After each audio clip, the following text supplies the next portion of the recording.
جو ہے اس کے ساتھ ملائی جاتی ہے، چاہے تو سورہ اخلاص ہو یا کوئی بھی قرآن کی صورت، یا قرآن کی کم از کم 3 ورسز جو انسان کو یاد ہوں وہ پڑھی جاتی ہیں سورہ فاتحہ کے بعد۔ اس کے لیے ضروری ہے، اگر آپ سورت ملانا چاہیں تو اس کے لیے ضروری ہے کہ وہ سورت جو ہے ان کا سیکونس ٹھیک ہو، یعنی جو پہلے سورت ہے وہ پہلی رکعت میں پڑھی جائے، اس کے بعد والی سورت پڑھی جائے، ٹھیک ہے۔ جیسے فار ایگزامپل اگر آپ پہلی رکعت میں سورت قل اعوذ برب الفلق پڑھتے ہیں تو اس کے بعد اگلی رکعت میں آپ قل اعوذ برب الناس پڑھیں گے، یعنی اس کے سیکونس کا دھیان رکھنا ضروری ہے۔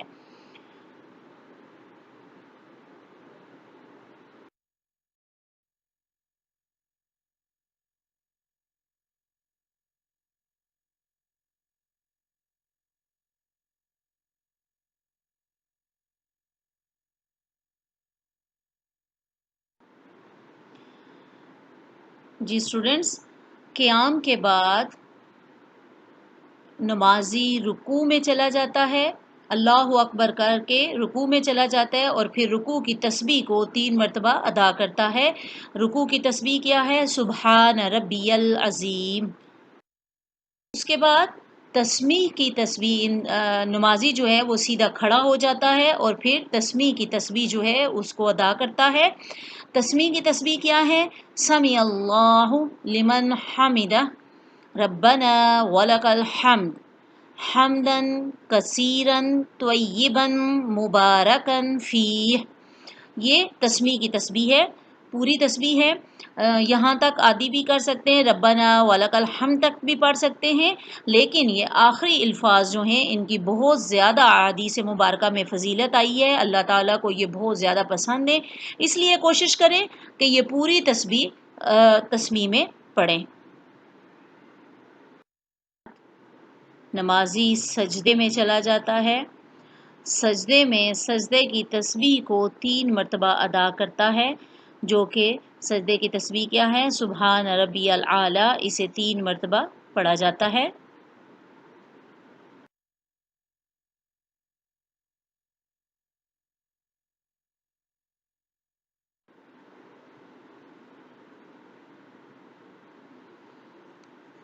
سجدے کے بعد نمازی قاعدہ اور تشہد کی حالت میں بیٹھ جاتا ہے اور اس میں التحیات للہ والصلوات، یہ جو آپ کی سلائیڈ پہ آپ کو نظر آ رہی ہے، اور یہ پوری ورسولہ یہاں تک پڑھتا ہے، اور یہ مجھے یقین ہے کہ آپ کو بہت اچھے طریقے سے یاد ہوگی۔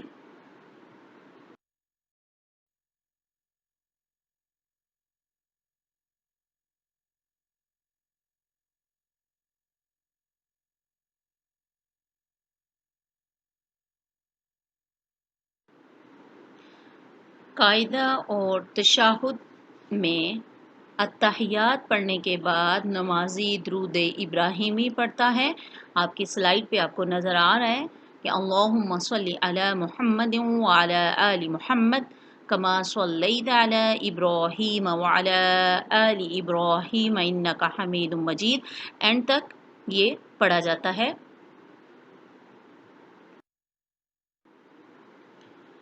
قاعدہ اور تشہد میں التحیات پڑھنے کے بعد درود شریف پڑھا جاتا ہے، درود پاک کے بعد دعا پڑھی جاتی ہے، ربی جعلنی مقیم الصلاۃ، اینڈ تک یوم یقوم الحساب۔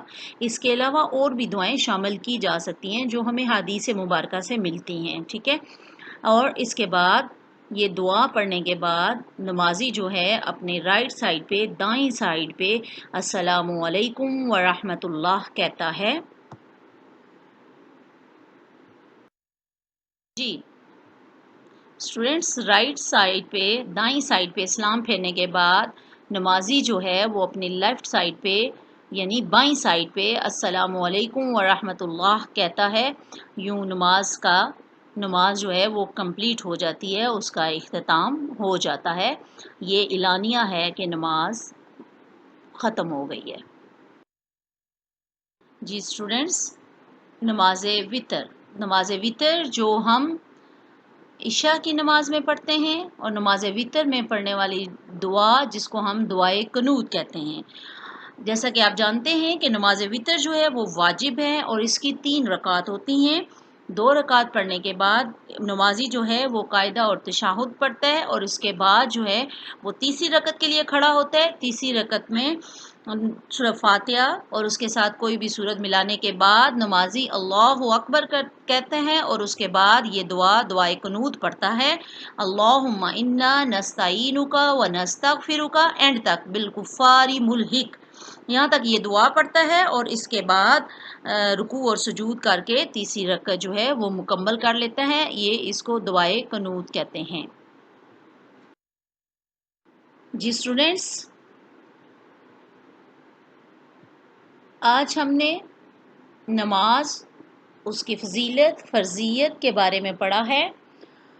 آج آپ اپنی آج کی ڈائری نوٹ ڈاؤن کر لیں۔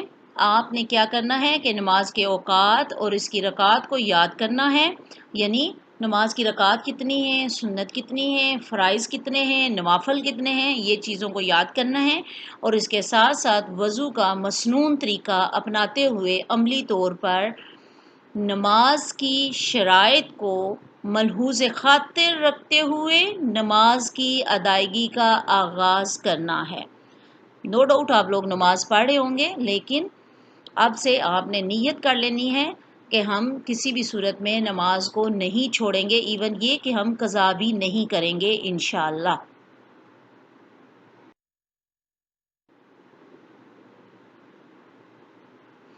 عزیز طلبہ، آپ اپنا بہت سا خیال رکھیے گا اور دعاؤں میں سب کو یاد رکھیے گا۔ اللہ حافظ۔